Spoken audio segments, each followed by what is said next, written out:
and welcome back to the Doctor Will See You Now. The start of a new year, a chance for us to discover new authors, new books, and given the circumstances in the UK, even more time for us to just wrap ourselves in stories that transport us and provide us with main protagonists who really take us the distance. And it gives me then tremendous pleasure to welcome into the consultation room this evening GB Williams. Welcome, and can I call you Gail from now on? You can call me Gail, yes. Thank you for having me. It is a total pleasure. It is so important for us at Newcastle Noir to give authors an opportunity, when books are coming out, and because we're not able to go to events and things like that, just to provide that space and have a real good discussion, just to get into, where the book came from, what's in store for us in that. So this evening, we are going to be focusing on Gail's latest novel. It was published in November by Black Bee Books, and it is The Chair. And anybody who is familiar with Gail's writing, quite a contrast with the previous Locked trilogy. But again, we'll have a little discussion on making that transition, devising new characters. So, Gail, the journey so far to the publication of The Chair, can you, it's a bit like The Sound of Music, let's start at the very beginning. You becoming a published author and how that journey to now, tell us about it. Twisted and convoluted is probably the best description. My first publication was actually self-published on Amazon, like a lot of people. Then I got an agent in London. Nice bloke, never sold a book for me. So I ended up not having an agent anymore. But under his advice, and I think very wisely, I took down the self-published book because it hadn't been edited properly. So a little while later, I sold, about 2 weeks later, actually, after sacking my agent, I sold the first book, The Locked Up, to Bloodhound Books. So I think that came out 2017. Then over the next 2 years, the other two books came out, which is Locked Up starts in a prison, Locked In is in a hostage situation, and Locked Down is the conclusion of that particular story and those characters. And then what I've always dreamed of is walking into a Waterstones and seeing my books. It wouldn't happen to be Waterstones, it could be any bookshop, but I knew that wasn't going to happen with working with Bloodhound for a number of reasons, not solely because Waterstones have changed their buying policies. Yes, yeah. So I met with Black Bee Books actually in a book fair down here, probably 2-3 years ago now, and I got talking to the publisher, and they said they were interested in one of the books that I posted to them, and they said, "Oh, it's 147,000 words long. Oh, that's a bit long for a first one." So well, I've got this other one, and so I sent the other one, which happens to have been The Chair, and they accepted it, and now they've published it, and I really love working with them. They're a great bunch of people. I love, again, you say you're twisted, convoluted, not a straight line to this point, and we'll come back and talk a little bit more about Black Bee Books. Did the desire to write and the desire to publish, I mean, have you brought that with you from younger days, or when I knew that was what I wanted to do when I was very, very, very little. But also, I strangely enough have quite a natural talent for maths and logic programs. Whoa. And you make more money with maths and logic programs. So I've spent most of my life doing sort of systems and creating databases and putting things together like that. It's actually oddly not entirely unlike writing, because you have a little bit of information over there, a bit of data there, that person knows this bit, and you have to draw them all together in logic form. So in some ways it is very much like what I do in a book. But yeah, that's where I spent an awful lot of time until earlier this year. But yeah, I've always had the desire to write. I can't not write. I've tried time and time again. 3 days is my limit. If I don't write in 3 days, I get really antsy. I'm climbing the walls. Even my husband said, "Look, notebook, go away. Just write go something." and write. Yeah. Yeah. Even if it's a 300-word blog, just write something. Just write. I love what you say, you know, that idea that there are words in there that have to come out and be there on the page, you know. Well, there are characters that knock on the inside of your skull, and you've got to find a place for them. I've had a couple of characters like that. They've like, "Hello, I'm over here. You have to write me." Don't always find the right place to write them at first, but you do find the place for them. Do you know, again, you know, like talking to authors and understanding, you know, how people begin with a concept, you know, either of a storyline or of a character. And every time, you know, I love the way people explain how it happens for them, you know, and nobody's ever said to me before, knocking on the inside of my skull. So I will take that away if you don't mind. No, that's fine. And I can even tell you people. what character it was if you'd like. Yes, go on, do. It was Benjamin Maker. He started out as a detective sergeant in a police procedural assault I wrote in Swansea, and he's ended up as Lord Fotheringham, the 5th Earl of Umbria, in my steampunk series. Wow. So transported over genre, time, space. Exactly. But that character wanted out, and he did get out. It's great. Now, you know, before we began the consultation, you told me a little bit of how this year has brought changes for you as a writer.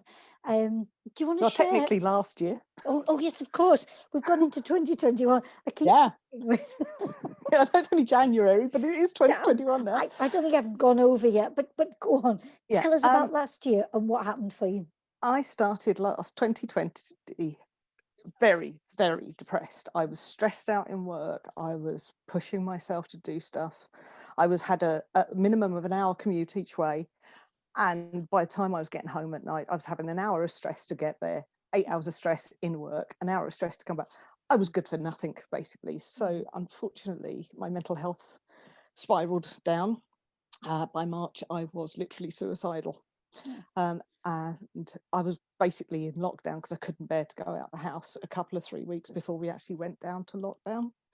I think I was signed off from the 9th of March, and I think we went into lockdown 24th of March. Yep.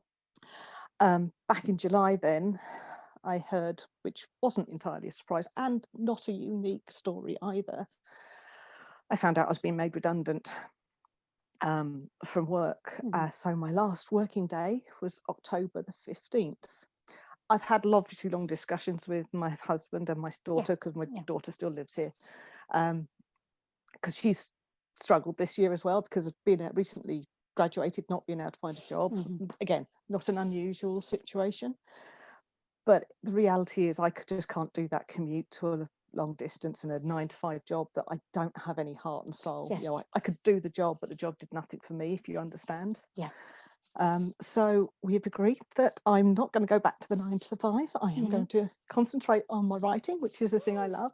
But the second love of my life is editing other people's work. Wow. So on the 15th of October, I stopped working for the day job. On the 16th, I had an email. Can you edit this book for me? And I said yes, took up the first commission. 2-3 weeks later, can you edit this book for me from somebody completely different? Such and such had recommended you. And it's just gone on like that. I'm now on my 3rd commission. And this is the first real advertising that I've done for my editing services. That is So it's wonderful. just wonderful. Absolutely. And can I ask, if people are wanting to get in touch with you Mhm. for those services, where can they contact you? It's info@gailbwilliams.co.uk, or if you look at my website of gailbwilliams.co.uk, there's a contact page there. Fabulous, I'm fabulous. fairly easy to find on Twitter and Mhm. Facebook and all the others, of course, as well. Wonderful. Do you know, I really admire the fact that, shall we say, fate conspired in a way, Yes. to enable you to be released Yeah. from something that obviously was not good for you. No, it wasn't. And I can't say it's the company. It wasn't. It wasn't the people there or anything. It was Mhm. just square peg, round hole. Yeah, yeah, yeah. But to be honest, if I hadn't been made redundant and all the benefits go along with a redundancy, I couldn't be able to do it. I'd be able to be going out and work, finding Yes. work. Yeah. But no, 2020 actually was my year in the weirdest way possible. Yeah, yeah. I really appreciate you sharing, a very personal story there. Not an easy, not an easy story, but the fact that, you know, coming out of that and coming out into Yeah. something that you enjoy, and that, again, to see you smile and to see, that there's a way forward for Yeah. you. Yeah. I think This it's great. smile hasn't left my face since October. I love it. I love that. Didn't see it before. Mm. Now, so let's go to the chair. Yes. Given that the chair came out in November, I just wanted to know how long that story had sat within you. Probably, I think I wrote it originally in 1995. Wow. Yeah, it was originally Ah. called Wildernet, Mhm. and it was a lot simpler actually than the story is now. But with all the things that have happened over the past few years, with things like the Me Too movement, things that have come about in the newspapers, and also my background knowledge of being originally from Kent and now living in Wales, there was just so much more I could bring to it. And so I basically rewrote the entire thing at the beginning of 2019 Mhm. from scratch. So the characters were all the same, the locations were all the same. We did actually have a drive up around North Wales and looked at Cadair Idris, and really enjoyed all of that kind of research. But it was a story that was already there. It's just recent events made me think that it was still a relevant story that I needed to tell. Mm. So And again, Gail, a story that's sat in a drawer, that didn't see the light properly of day until it had undergone quite considerable change. But I am sure there are people, watching, people who write, people are considering about writing, and that sense of, it's yeah. always worth going back and having a look. Well, the ideas, what I've always found over the years is the ideas themselves, the core ideas of the books don't change, but the specifics do. And as I learn more and more about forensics and police procedure, and just more and more about what's going on around the world, my view of things has changed. And so it gives much more depth and detail. So the things that, I've scribbled many, many years ago when the kids were little, and, you're trying to push it all into whatever 5 minutes you can find. Some of them are just rubbish ideas, because we all have the rubbish ideas, but every now and then you just think, do you know what, that's a real idea, it's good, and it's clicks, and I've just got to rewrite it. And you did, which I is did. marvelous. You Yes. did. Now, so the story takes place in January and February. So Yes. seriously, readers, viewers, it's a great book for now. For the chilliness, it really is. Ample snowfall, Ample snowfall. which is wonderful. But again, tell me, because I'm always intrigued about choices. Um, why that time of year? And it's very, and you make that very clear. That this is, Yeah, January, February. it had to be for a number of the little things that I wanted in there. My main character is a vet, and she does get call outs at one point. One of the call outs, obviously, at that time of year being an early lambing, because it's so important to the Welsh community in the farming, is that we've got to take care of our livestock. So that, again, needed to be early spring. So January is a little bit early for that. February, it does start to happen. So that was a part of it. Also, the crux of the book is a car wreck. So there has to be a reason other than, trust me, you can run into like suicidal sheep on any mountain road in Wales, and that doesn't matter what time of year, but this had to be serious enough. So I needed an extra reason rather than just breaking for an idiot sheep being a lemming. And trust me, they are all over. So again, I needed something really icy. The most prevalent time for ice, obviously, is early winter, because in late winter, a lot of these roads would have been closed. So I couldn't take it too much later than that. And also because there is a love story at the heart of it, February doesn't really sound too bad for that either. Oh, there's a love story in here as well. We'll come back to that love story. Okay. Because I want to stay with the chill for a minute.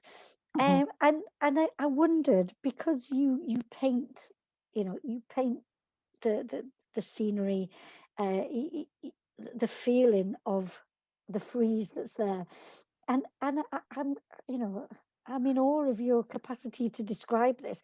I just wondered, did you do research by spending time out in conditions, thinking, now how am I going to describe this, what I'm feeling? If you'd ever actually shaken my hand, Jackie, you'd know that I don't have to. These are the coldest mitts you will ever find. I actually have the pain down these two fingers even as we speak, and these two fingers are touchably colder than these two. I have a real circulation problem, so I can feel the cold at any time. But actually, I can't deal with the heat. So I actually love the cold. I went to Gran Canaria once. I came back covered in hives top to toe because I can't cope with heat, which is why I like Iceland like you do. You do, yeah. The cold is good. The cold is good. But also that there's it sounds awfully writerish. I hate this myself for doing this, but it's actually a reflection of what's going on inside Branwen's character, Branwen Jones. She's in a very cold place, physically and mentally. But also, yes, I've had camped in the past, so I know how cold it can be. I really appreciate you saying that, though, about the fact that, the external cold of the setting, mirrors what is going on in one of, your main protagonists. If not, I mean, we'll come and ask perhaps the main protagonist. Depends how you feel about that, but I love that that you tell us about that. But let's just stay in the location. And so Cadair Idris, and again, Wales is full of beautiful mountains and valleys and hills, and so your choice with that one? My choice with that one was two things. One is that Cadair Idris actually means the chair of Idris, and is in fact where you get the title from, despite all the other chairs that get mentioned in the book. But also it is a really wide open spaces where there isn't anywhere much to go. I know a bit about the top of the valleys and the Brecon Beacons because I live quite close. One of the things with the Brecon Beacons is you're never that far from a squaddy, because they're always training up there.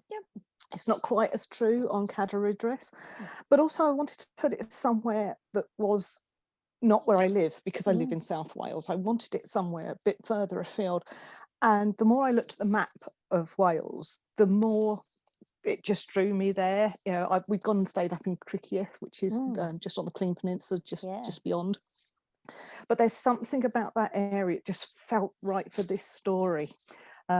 Also, again, the communications up there, down here in the South Wales, we've got the M4. The M4 will basically get you anywhere, and then just keep going along the A40, the A40. But up in North Wales, those communications, they're just not as easy. Excuse me. So yeah, one of the things that I wanted to do was take it somewhere that's not easy to get to. Lovely. Yeah. And also, again, um, those different locations, I think, you know, so crucial to a story. And Yeah. rather than it being, rather than telling a story in somewhere that maybe we're familiar with, that you give us that opportunity, to go on a lovely, well, not necessarily lovely because of the No, action that takes place, but it's just not lovely. no, it's not. I don't So, do lovely. I don't do cute little bunnies. yeah, let's not lull readers into a false sense of security here. No. But you also have the village, Penacum, yeah? And did you do the thing of creating your own village, or is this I based on one did. that you know? No, it is actually a full self creation. Mm. I did it for a number of reasons, because particularly because I wanted the name to be wrong. Penacum actually means the end of the valley, and they're not at the end of the valley. They're just on a road that goes straight through it, and there is one road, and that's it. Now, there are actually quite a lot of places like that in Wales anyway, because when you're growing up and down the valley, that is sometimes all that you can build. But I actually specifically wanted it not to be a real place. I do actually write quite a lot about very real places. But one of the things that sold Locked Up was I never tell you where it is. It Mm. can be anywhere you want it to be, and I don't mind that at all. But I really wanted a sense of what people think Wales is here. Now, not necessarily, and I have had Welsh people tell me there are certain differences that you won't actually find in a real Welsh village, but it's got all of that sense of it, and that's what I wanted. I also didn't want by any means to indicate that there's something wrong with the people up in North Wales, because there's not. They're a lovely bunch of people.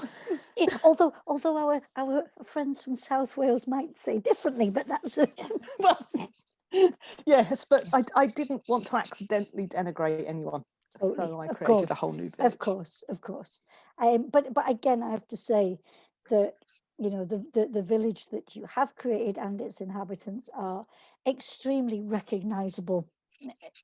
There are certain aspects that if you know a Welsh village, regardless of its location, there are things that just resonate there.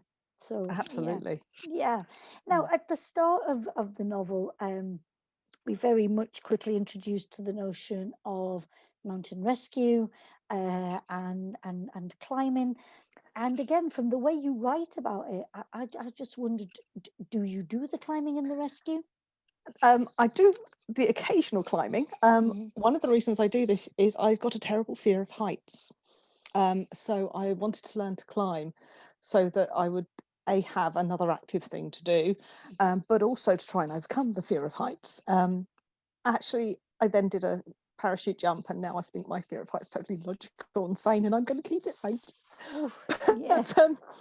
But yeah, no, I've done a little bit of climbing, not generally in winter because I'd rather not. But yeah, I've done a little bit of climbing. I've never actually done any mountain rescue, but I take part in this activity called geocaching, Mm. which looks like you've heard of, but most people haven't. It's basically hiding Tupperware, putting the coordinates on the internet, and then other people like me go and find the Tupperware. And there's no prizes except a good walk usually. So because of that, because my husband's done this and he's put a cash out that somebody actually snapped, I think it was their Achilles tendon. Mm. The man was in agony. He's actually told this story at a geocaching conference, and he managed to get down to a car. But there are a lot of other stories that we know from the geocaching community where actually the mountain rescue have been extremely useful, and you never know when you're going to need that. So we've done some fundraising in the past for mountain Wonderful. rescue. Yeah. So yeah, I have no personal experience of it, but I do care about it, and it is important, and I do donate where I can. Mm. I again, what happens in the book around that, you get that, that sense of a team that, are dedicated to what they're doing. Um, Yeah, I've got a lot of faith in mountain rescue, same as I have with the Coast Guard, because these are not professional people. They are locals who Mm. are doing their best to help and save Yeah. lives, and they Yeah. deserve all the recognition they can get. yeah, and you bring that out beautifully. And again, talking about the mountain rescue, so it brings us to Cobb and Jones. Um, so tell me, first of all, who is Cobb and what is he doing in Wales? Uh, well, they're actually both quite damaged individuals. Cobb is an ex-soldier. He's a man with a very great capacity for love, and he was very much in love with his first wife, who he actually saw killed. Mm. And when she died, a lot of his life, he felt like he died as well, or he might as well have died.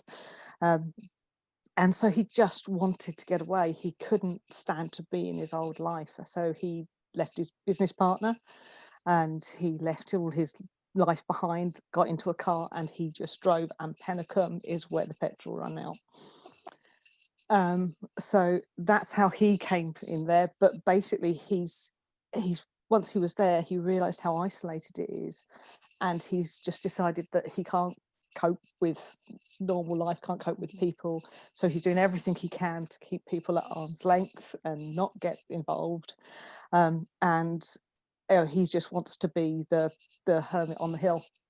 Yeah. Unfortunately, they bumped into Branwen Jones, who is equally had her issues with love and life in the past. Another one who's got a great capacity to love, but not a very great understanding of like people who love her. And she basically bullies and nags him into actually coming back into the world. She realizes that actually the last thing Cobb needs is to be alone, and she makes sure he's not. So it's all really about like, we don't always know what's good for us, and Branwen has a very different view on that for Cobb than Cobb has for himself, and I think that goes both ways, and neither one is actually seeing for themselves what the other sees, so they're pushing each other somewhat. And there's a lovely will they won't they dynamic Yeah, in here. and they very nearly don't. But I love the way, again, they that they work well together, possible romance aside, but there is, They're very different people. For all they've got lots of similarities, they're actually very quite different, and I think that really works, particularly in a team situation like the Mountain Rescue. Cobb is by nature and by training a leader, a military leader, but he's not the leader within the Mountain Rescue, and he does recognise that there are things that as a vet Branwen Jones can do that he can't. He knows that there are times when they need her skills. That one of the first introductory scenes, he's having to like let her down the side of a mountain to rescue a guy who's got a broken leg. So I think they're quite different. They look at things quite differently, but it's a complementary view. Yeah. Now, I'm always looking out for the next Netflix series. Oh, please, from your lips to God's ears. Yeah, I mean, I love Hinterland, Keeping Faith, Hidden, those amazing Welsh crime dramas. I think it's just good quality drama there, and I think the chair sat out in that location would just be, would just fit beautifully in there. So who would you have to play them? Well, I have actually given this some thought, because it's one of the ways that I want to book cast and see what people think. I've had some real problems with these two. With other books, I'd actually found the people that I think should play them quite easily. But with these two, it was much, much more difficult. My original thought, somebody suggested that James Purfoy should play Cobb. And now I see him way more as Simons, who's one of the secondary characters. But for Cobb, I'm kind of torn. So you can tell me which one of these you think is actually more suitable. A buffed up Paul Bettany or Luke Evans? Ooh. Yeah, I know, you can see how it's torn. Yeah. It's a shame we haven't got to that point where we could just fuse two people. Yeah. Yeah, either one of those I'd be happy with. yeah. That would work. Either would work wonderfully. Yeah, go on. Yeah. But with Branwen, now she's a much more difficult person to cast, not least of all because she's 5'2". And there aren't that many 5'2" actresses out there. And the actress that I've picked solely on the picture I've seen once. She's reasonably well known in Wales because she's in a series called Pobl y Cwm, which is the People Valley. Yeah, of course you know more of it than most. It's Lewis Mallory Jones. Oh, I'm not familiar. Yeah.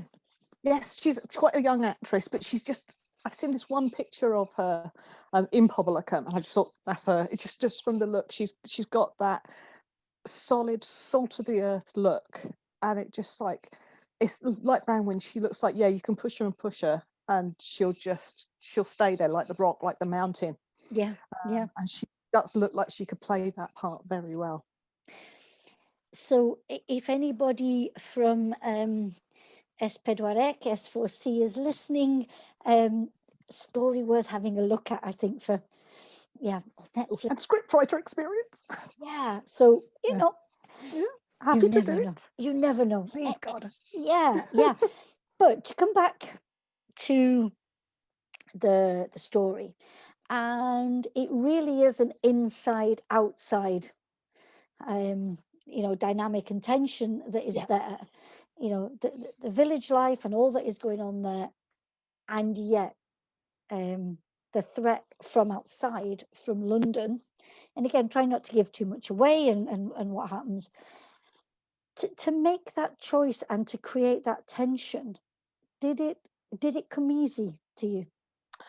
Actually, in this rewrite, yes. Because I grew up in Kent and the southeast, so I know London reasonably well, and I know how different the people are there to the people here in Wales. Now, it doesn't mean we're different species. We're not. We're at the heart, we're all human, but the way that we are taught to be, the way that we deal with people and families and problems is actually quite different. And I really wanted to bring out the contrast between the southeast part of me and I'm not really Welsh, but I'm Welsh part of me. Yes. I wasn't born Welsh, but I choose to be Welsh. Yeah. I really must learn the language at some point. But that was the whole point of it, was to just bring these contrasts in, because we're all, I think, all human beings are reasonable individuals until they're pushed, and we can only be pushed by an external force. So, but when you've got that bearing down on you, now that force might be the activities you're trying to keep secret in London, or it might be the freezing cold blizzard on Cadair Idris. They're all external forces, but the important thing is the things that work in the southeast do not work in Wales. And I think that was something else, because everything about what happens from the southeast, you would normally think this would obliterate what any of the people in North Wales can do, but it's not true, because you're in a different environment, and it's all that kind of contrast that I wanted to show up. And when I reread it for the final edit, I hadn't realised how much of that I'd actually put into the script. Sometimes you're writing these things, and because you know the characters in the area, just writing it down and putting it down. And it wasn't until the final edit I suddenly thought, oh yeah, that's a good contrast with that. Oh, anybody think I actually meant to do that? So yeah, it was all about contrast, and there is an absolute war going on, particularly inside of Branwen and Cobb, of what they want to do internally and what life is forcing them to do. And it's how they overcome that. So there's the internal physical struggle of your emotions, and then there's the external physical structure of this mountain will kill you. Nature is stronger than any one of us.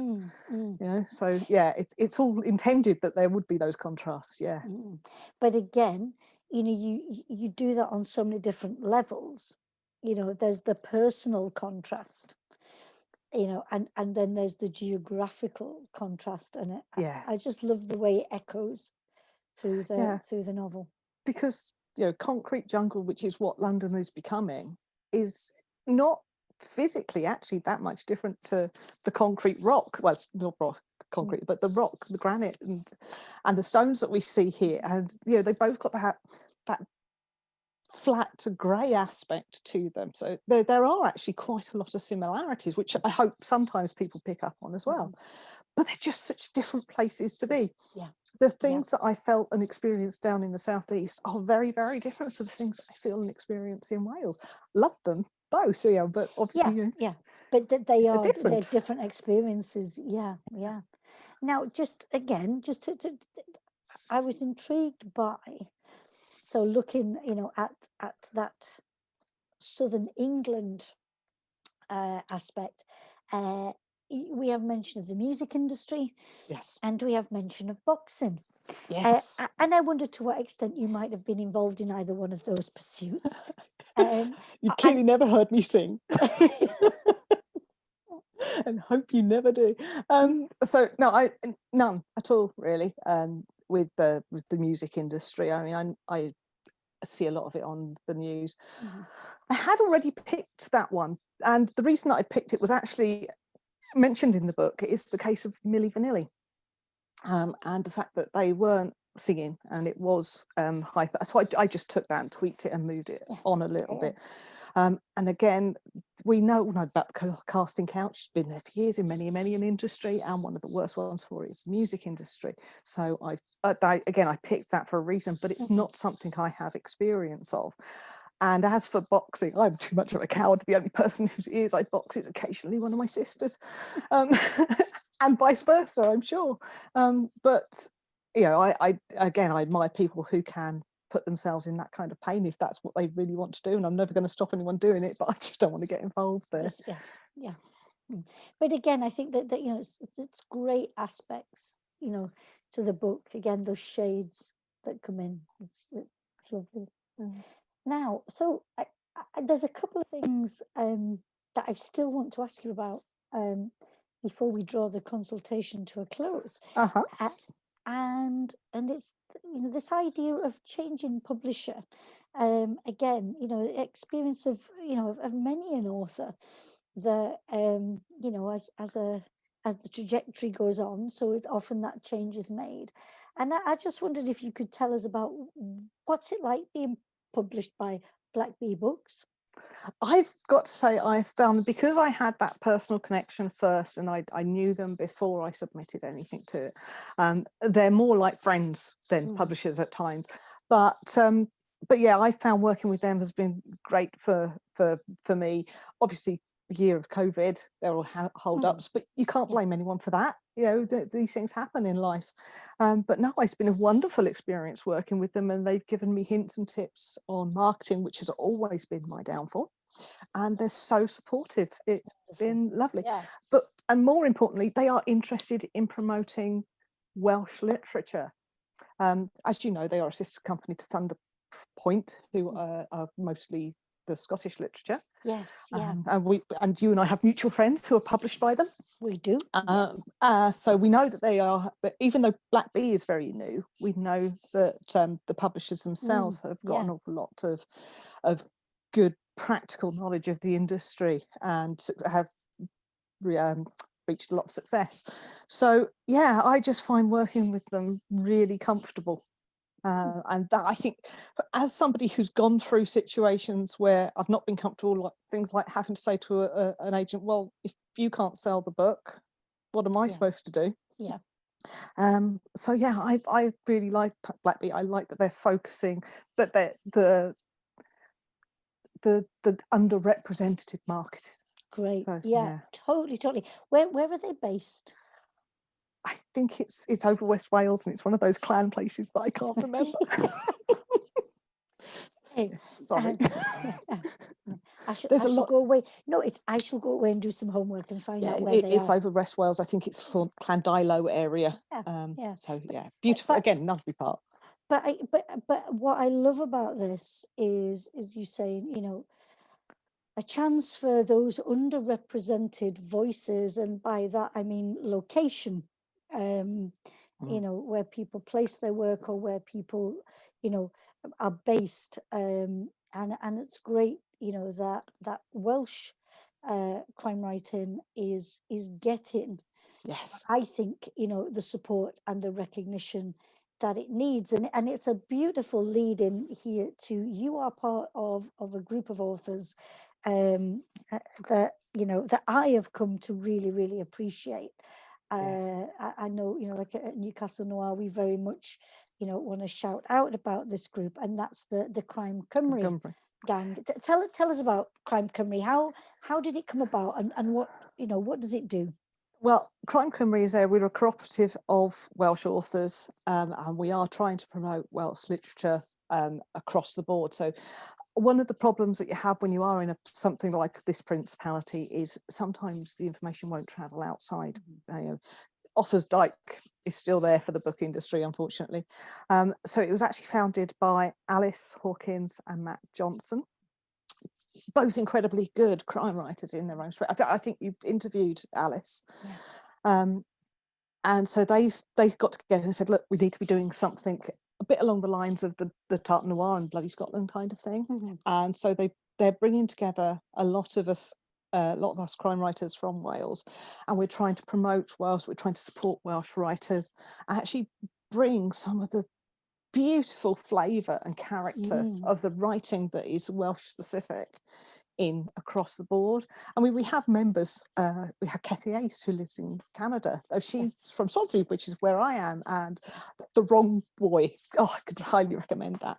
We have others who are living in, one's coming from the Baltic, one's contacts from Venice, I think he lives. So even though we're all strongly Welsh and we've got a strong and immediate contact with Wales, it doesn't limit our books. Just like I've written about London and the unspecified locked areas. We're all Welsh writers, but we don't limit ourselves. Yeah. And we need to get the voice out and say that we have a distinctive voice over there.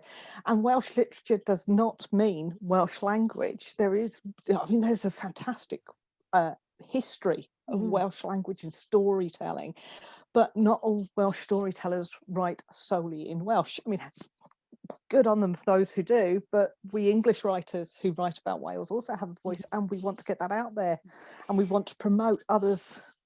Yeah, and again, it's something that, regardless of geographical location, diversity for me, I really enjoy, writers in different languages. Yes. That just hearing what people have got to say, and enjoying that different flavor. I think it's, you talk about that flavor. When you hear somebody speaking in Welsh, it can go one of two ways. It can be very, very musical, or it can be quite harsh. But unfortunately, when you Google, say, Welsh literature, they all come up with Welsh language stuff, and it's great, and it needs to be promoted, and it needs to be supportive. But some of the English stuff does too, and you never know, by reading some of the English language stuff, it might drag you into things for the Welsh language. Yeah, as you say, hinterland, but done in English and Welsh. Exactly. A big fan of that way of presenting culture and providing those outlets. Well, hopefully in 2022 we'll get our first proper festival up and running in Aberystwyth, and we'll see a lot more people over here enjoying a lot more Welsh crime literature.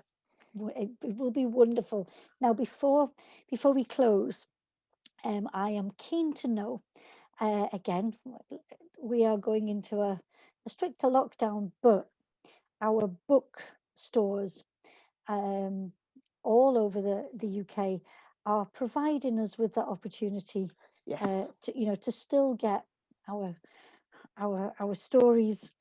And so I wondered, where you're based, is there a bookstore that you'd like to give a shout out to, who will be, has already got the chair and will be able to provide it if people want to get hold of it? The one I know has got chair is actually up in Haverfordwest, which is Victoria Bookshop.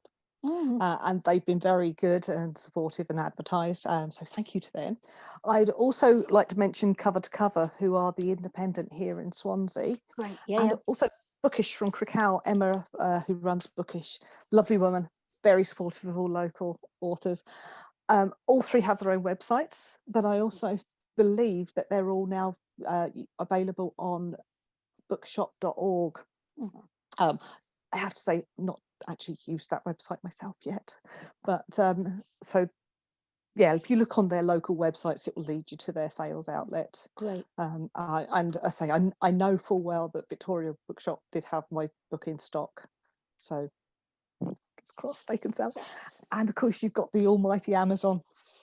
I Yeah. know, I know, I know, and you know, sometimes needs must, but I think, you know, knowing that there, you know, you've mentioned three fabulous bookshops, you know, that Yeah. and you know, for some of us, you know, that Yes, print copy from a store, you know, yes, ebooks are there and that's great, but to be able to, there's something about the smell of a book. Mhm. It's so tactile as well. Yeah, I was a big e-reader for a few years, but now I've gone back to give me the physical copy, please. totally, totally.